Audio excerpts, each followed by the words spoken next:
तालुका जळगाव जामोद जिल्हा बुलढाणाचा आहे। इथं कंपनीत काम करतो, रांजणगावात राहतो, शेळके वस्तीला सागर लांडे यांच्या बिल्डिंगमध्ये। गेल्या 7-8 वर्षापासून मी तिथंच आहे आणि जाबीला सिक्युरिटीमध्ये काम करतो सुपरवायझरमध्ये। तर माझ्याकडे हॉस्पिटलला आलो मी जवळचं हॉस्पिटल म्हणून मला बोर्ड दिसतं लगेच कोडपे मल्टीनॅशनल म्हणून म्हटलं थोडंसं लागेल आहे, लगेच बघू काय आहे। तर त्यांनी गेल्यानंतर सांगितले एक्सरे काढा, त्यानंतर सिटी स्कॅन केला आहे। सिटी स्कॅनच्या रिपोर्टला पण 11 वाजता येणार आहे म्हटले। त्यानंतर तिथं मला ते आलेले आहेत, त्यांचा एक्सरे पण आहे याच्यात आणि एक्सरेची थोडंसं लागल्यानंतर एक्सरे सिटी स्कॅन करून तर तुम्हाला पक्क निदान आलं ना डॉक्टरला काय करायचं। तरी पण एवढी मोठी चूक होते म्हणजे डॉक्टर करतात काय?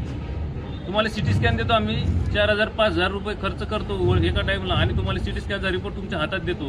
तो सिटी स्कॅनचा रिपोर्ट भेटल्यानंतर तुम्हाला परफेक्ट इलाज झालाच पाहिजे ना। ठीक आहे, झाला नाही, थोडंसं मागे पुढे झालं तरी पण इथपर्यंत ही घटना जाईल असं मी कधी सिटी स्कॅनचा रिपोर्ट आहे ना तुमचा?